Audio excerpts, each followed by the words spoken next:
Good evening, everyone, and welcome into this week's edition of the Bullring. I'm your host, Derek Diesner, and for the next 30 minutes, we'll break down the week that was in AWC Matador Athletics. During tonight's episode, I'll sit down with head coach of the Matador women's basketball team, Patrick Cunningham, head coach of the Matador men's basketball team, Charles Harrow, as well as our baseball and softball coaches, Drew Keene and Nikki Betheram. Right now, though, it's time for us to take our first break here on the Bullring, but when we come back, we'll sit down with head coach of the Matador women's basketball team, Patrick Cunningham. That's coming up next, right here on the Bullring.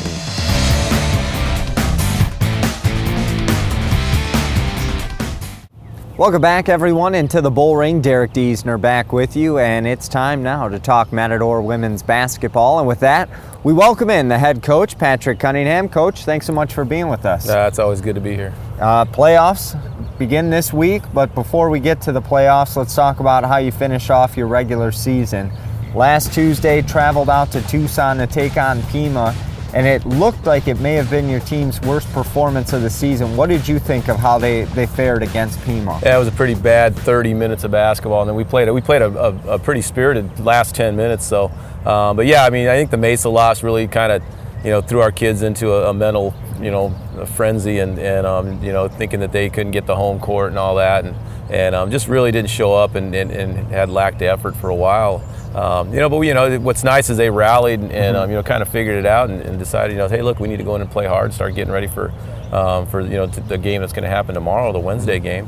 And so they played well at the end, and we just got to get them to not go into that funk early on. Even though it was a rough start, how pleased were you with how your team finished off that ball game? Because in the second half, came out a little sluggish, but then they really got it going. Yeah, I mean, yes, they competed. I mean, that's the whole thing, And our team, sometimes they're just a little bit fragile mentally, and I mean, it really took their toll when they couldn't score baskets early in the game, and that took a toll on their defensive effort and their transition defensive effort. So it's just simply, you guys, you got to let that go. There's going to be times where you're going to do everything right, but if the ball doesn't go in the basket or you don't make your free throws like we weren't, right. Yeah, you're going to see a deficit, and what are you going to do? You're going to battle back. We chose not to battle back early, and then, about the 10-minute mark of the second half, we actually kicked it in and started applying ourselves, and made a nice run, and so I mean that's the kind of effort we're used to seeing. So after the back-to-back losses, your team looked to rally on Friday, and that they did against Tohono O'odham. You win by 40 points. Had to be pleased with that. Yeah, it was a good first half effort. And again, we came out and we were really aggressive, and I think they only scored about 10 points in the first half. And defensively, we were right on track, and offensively, we were okay. We were running, doing things that you're supposed to do against a team that's at the bottom down there. The second half, you got to give them a lot of credit for playing hard, making a few shots, and we're resting people, playing people. And so, it was a competitive game. It was our sophomore night. It was a nice crowd. We're on the road, so any road game going into a road playoff game is going to be good for you. Another strong performance out of Stephanie Schmid. Still haven't seen Samantha Wallace really get in her groove, but how pleased have you been with the way Stephanie Schmid has been able to play these last few weeks? That's been consistent, and she's scoring off the dribble. Again, the second time around, everybody's understands that she's a pure three-point shooter, and they've been getting out and trying to take that away from her. So, she's done a good job of improving her ability to drive the basketball to the basket and score off the dribble, and then hit the pull-up jumper. So that's something she's improved on quite a bit since she's been here, and I think that's keeping her scoring very consistent, even though she's still hitting threes now and then. The road to Kansas begins this week. Wednesday, you travel to Thatcher to take on Eastern Arizona. How big of a game is this, and what are you saying to your team knowing that if you come away with the victory, you've punched your ticket to the postseason tournament? Yeah, I mean, we've been talking about it since, way back in August. I mean, it's an opportunity. You're playing to get in a position to go to the national tournament. And, in essence, it is the first part of the national tournament. But you want to get to Kansas, and that's all we've talked about is, all you got to do is go in there and win one game, and then we're talking about winning the last 5 minutes of the last game. And, so the last 5 minutes of the last game at Eastern, we were, winning and ended up losing the game by 2. So, you know, we understand it's going to be a challenge. We understand we're on the road, you know, all those things. But you know, Kansas is a road trip as well. So you know, we've got the mindset that we've got everything in place. We're fairly healthy, and it's just time to go out and play as good a 40 minutes of basketball as you can. And if we do that, we'll be in good shape. As you said, you lost to Eastern Arizona just a few weeks ago at their place by just a couple of points. You beat them here. How do you like your chances going into this ball game? Oh yeah, we like our chances a lot. We feel like we're healthy, you know. We understand, you know, what we need to do to try to stop them. And you know, a big thing for us is going to be rebounding. You know, we can keep them off the glass and make sure we challenge their shots. You know, we feel like we can contain them. And you know, it's just a matter of handling their side of things. But I mean, both teams have seen each other a couple times. Everybody's going to make a couple of adjustments here and there. Everybody understands who the personnel is. So, you know, we say it's coming down to, you know, rebounding, transition, basketball, getting back and forth, you know, in transition, and you knock your free throws down and you know, and win the battles of the loose balls and rebounds. Now, not to look ahead too much, but if you get the victory Wednesday, you then go to Coolidge to take on Central Arizona on Friday. I'm sure your team would love to take on Central Arizona after falling in both games earlier this year. Yeah, I mean, that'd be an interesting game just because you already know that you've got a trip into the national tournament. You know, then you start to sell them on seeding. You know, hey, look, you guys have knocked these guys off. You're going to jump in the seedings probably, and really help yourself when you get there. You know, and again, you know, having known that you've won and you're going, I mean, who knows how loose we could be if we went to Central, and I would expect we would play well if we happen to beat Eastern on Wednesday. All right, well, Coach, thanks so much for your time. Good luck this week, and we'll look forward to catching up with you next week. Yeah, hopefully we're happy, huh? Yeah, I hope so. All right. All right, that was head coach Patrick Cunningham here on the Bullring. We're going to take a break, but when we come back, we'll sit down with head coach of the Matador men's basketball team, Charles Harrow. That's coming up next, right here on the Bullring.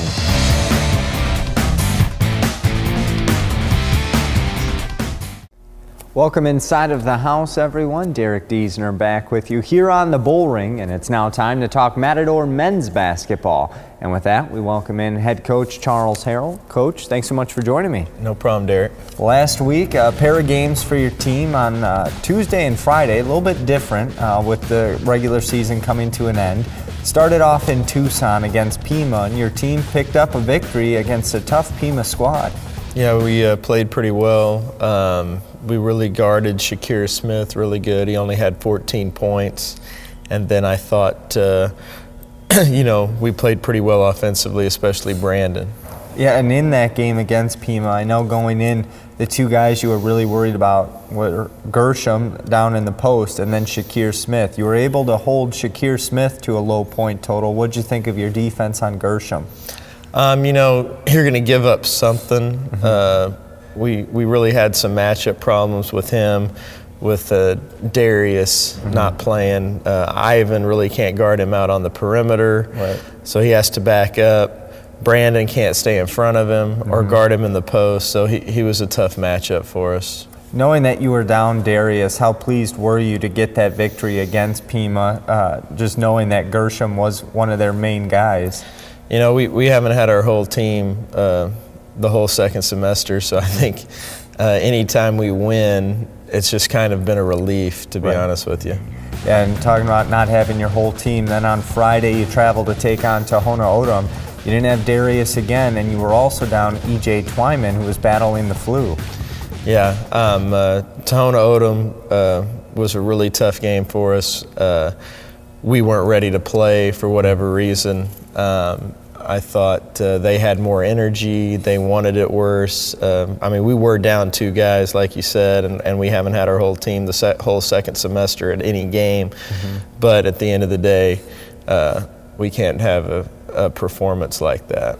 Losing your regular season finale obviously leaves a bad taste in your mouth, but how do you get the team to quickly rebound and put that loss behind them as they get set for a win-or-go-home situation?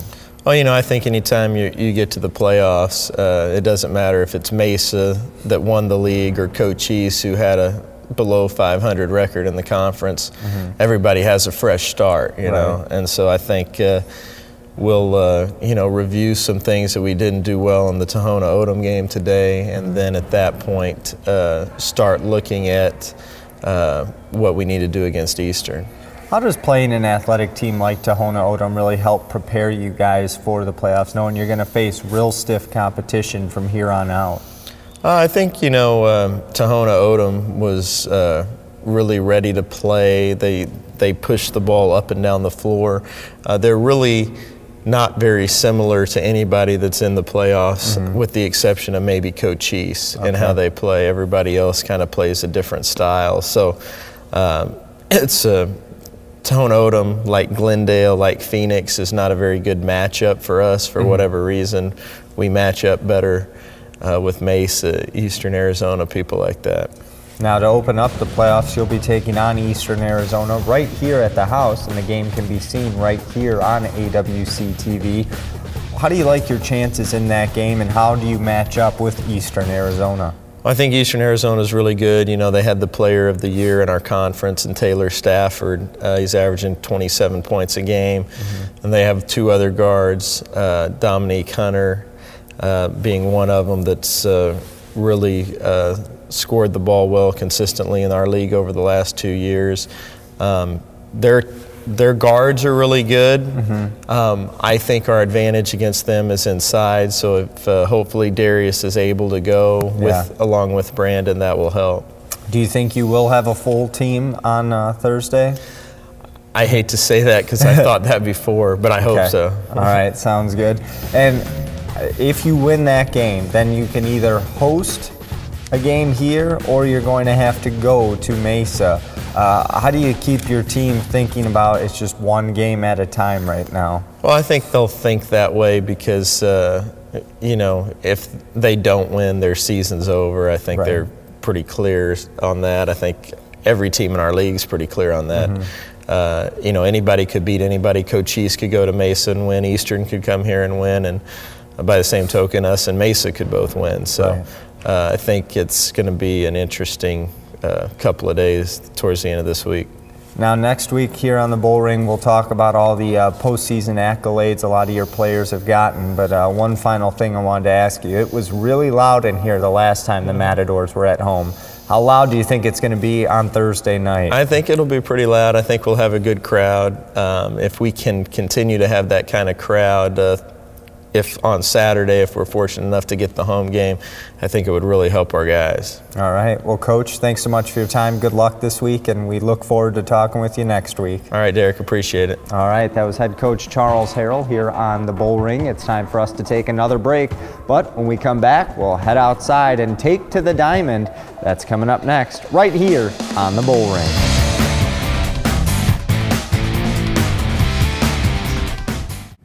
Welcome back, everyone, into the Bullring. Derek Diesner back with you, and it's now time to talk Lady Matador Softball. And with that, we welcome in the head coach, Nikki Bethlehem. Nikki, thanks so much for joining me.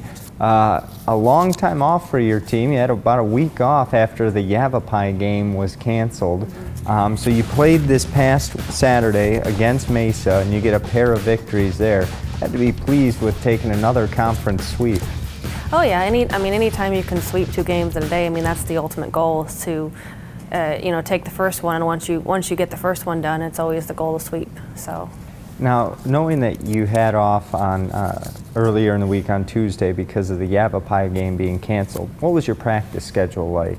Well, as we've been saying a little bit, our bats have been on fire, and so our defense has been a little iffy. So we took most of the week to try to work on the things we needed to do on defense to get better. Okay. So it was kind of a nice little break. We got to kind of back off and work on defense mostly, and the little things here and there that we know we have been not doing so great with. And so, but I think it's nice to get back in the swing of things with games. So. Now, I know a positive to Yavapai not being on the schedule, obviously a tough team, so it's kind of nice not to have to face them, but at the same time, you lose some games, and I'm sure you'd like to play the harder competition. No, we've talked, even some of the other schools that have come into play so far, we've talked about it. We all would have rather had them on our schedule, whether they were strong or not this year, so just because of losing the games, getting the just getting the extra trips in there to prepare for the postseason and everything too, so. Right. Still no games to follow with them being canceled? Not yet. We were looking at a team from Washington and contacted us coming down for spring break, but I think once they realize we're down in Yuma and they can get a game against the Phoenix school and don't have to travel as far, right, that kind of gets shot down pretty quickly. Now this week you'll finish off this season-long homestand against Glendale and South Mountain. First, let's talk about this Glendale game and what awaits you with the Lady Gauchos. Well, they just got off of splitting with Eastern on Saturday, so we just found that out this morning. So it's going to be a pretty tough competition. Both Glendale and South were able to take a couple games off of some of our other D1 opponents. So I think South Mountain took a game off of Pima earlier this season too. So, and I don't know what they did against Central this weekend, but both teams have been doing a lot better lately, and they've got some good bats on the team. So we've got to clean up our defense a little more to help out there. How important is it to get victories in these next 2 ball games, knowing that you're going to be back on the road following these next 2 series? Well, especially because we're back on the road, but more importantly, last year we had already talked about how most of our games we lost in conference had gone to D2 teams, and so, and I mean, if you look at the numbers, had we beaten the D2 teams like the other D1 teams did, we would have been in playoffs no problem, right? Because we played with the other D1 teams. So that's one thing we've tried to focus on this year. Is we've got to take care of business against the D2 teams, because we can hold our own against the D1 teams, and then we'll be sitting back up there in the top 4 instead of being one person out. We close out this coming week against South Mountain. What do you know about the Lady Cougars? I haven't honestly looked that far ahead yet. We try to focus on Glendale first, and like I said, all I know is I know they took a game from Pima a couple weeks ago. So, and I'm looking to see what they did against Central, and then we'll plan a game plan from there. So. Looking at the standings early on, anything you're shocked by in the ACCAC so far? Just, it's the normal ACCAC where nothing is ever certain for sure, and there's always a couple games a week that shock everybody. So, because both D1 and 2 are very strong, and especially this year, and so there are games getting dropped that that haven't happened in previous years.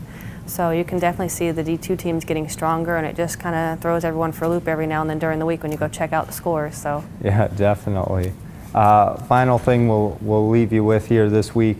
Next week on the show, we'll talk about the March Student Athlete of the Month, and that's coming from your team. Now, we don't want to give away who it's going to be, but let's talk about the academic side of things, because obviously that comes first and then the play on the field. So how tough was it to narrow down who your choice would be?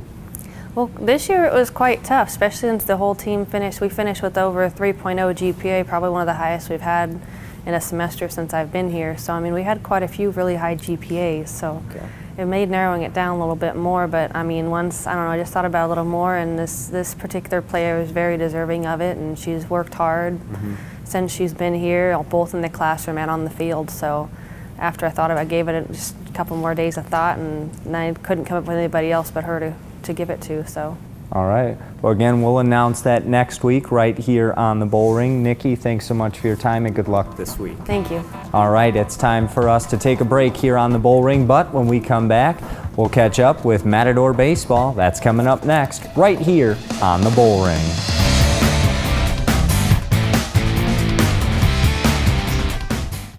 Welcome back into the Bullring, everyone. It's time now to talk Matador Baseball, and with that, we welcome in the head coach of the Matador Baseball team, Drew Keene. Coach, last time we caught up, you had just been swept by Pima.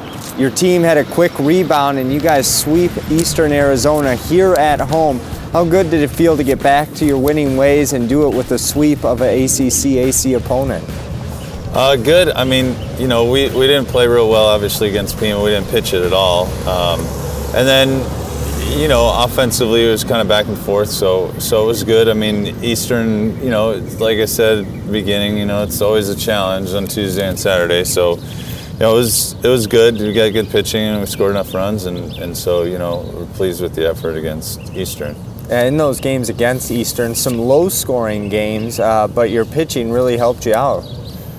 Yeah, we got good starting pitching from Brandon, and you know, in game 2, I think Angelo went, so you know, he threw, I think, 7 innings, and so, you know, we were able to sort of keep them at bay when they had some, you know, some guys on base and stuff like that. But then, you know, Rosenkrantz came in game 2 and really did a good job for us.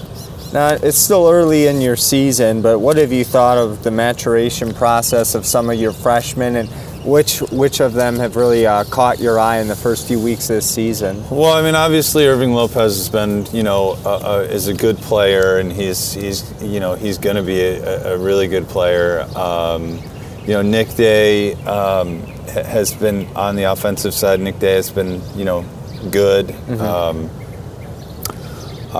And then, guys like Wyatt Hull and then Nate Stepna has filled in nice in center field. And on the pitching side, Tanner McNitch threw well the other day against Gateway.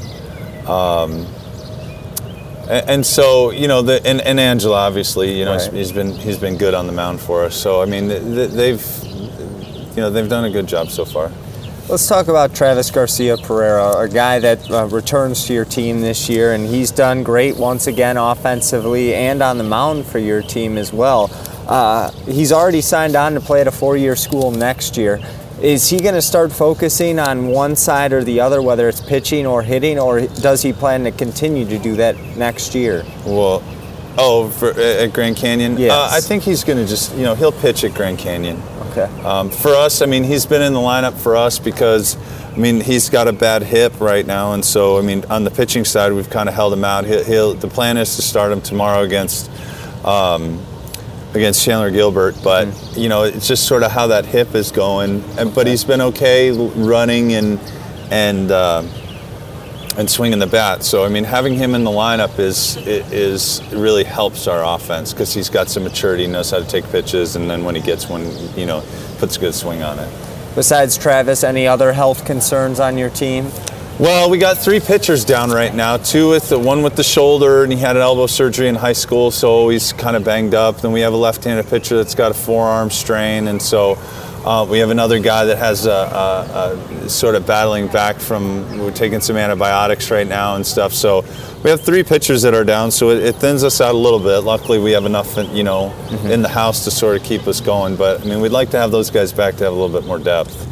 Looking at your schedule this week, a pair of home games, Chandler Gilbert on Tuesday, Central Arizona on Saturday, a couple more conference games. What do you know about both squads? Well, I know Chandler Gilbert will be able to pitch it a little bit, and they kind of run like an offense. They like to bunt and draw you in, hit it by you. So, I mean, I know that they have a lot of sophomores, so they'll be really competitive that way. And then Central, they kind of swept, and then they got swept, and then they swept last weekend. So, I mean, they got some guys that can hit, and we'll face Blank, and he's good, and then they'll run another guy out there, whoever it is. It'll be pretty good. And so, but again, just any Tuesday or Saturday, we're just, we got to get up for the challenge a little bit. I thought last week we were a little bit, I don't know that maturity-wise we're really there yet. Identity for the guys, I can see what their identity is, but I don't know that they can see. So we're trying to sort of get that from them and infuse it into them and let them know that they're a good team and that they, this league and this, these days require consistent and solid effort.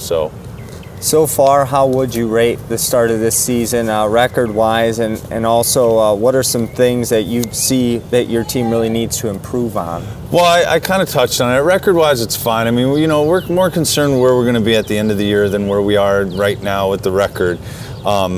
But we talked about it the other day after the loss in Game 1. Is we just need to be ready to go. They look across the field a lot and they see a team and they don't know what to expect. They see a team that can catch and throw a baseball, and they can catch and throw a baseball. I don't know if they think that a team's going to come out and not be able to catch a baseball or hit it or throw it or what. But they're just not ready for a team to be on the other side of the field with them right now and be able to compete. And so, our guys compete, but they're not sure when they see that other team.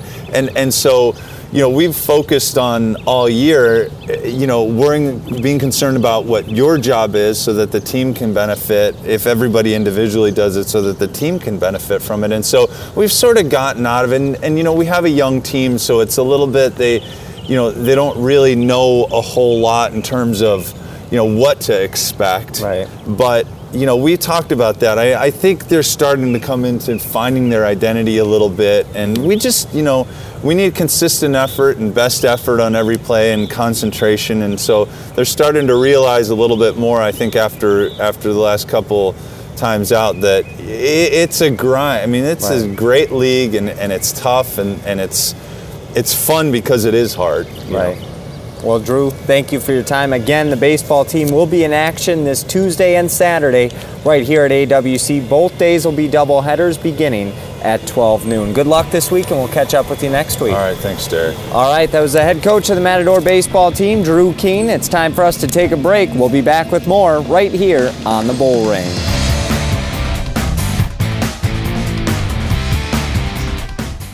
Well, that'll wrap things up for this week's edition of the Bullring, but as you can tell, it will be a busy week for Matador and Lady Matador athletics. Come on out and support both teams, as the men's basketball team will host a playoff game on Thursday night at the house. They will host the Eastern Arizona Gila Monsters. And then on Saturday, both baseball and softball will be in action. And there's even a chance that the Matador men's basketball team will be hosting yet another playoff game.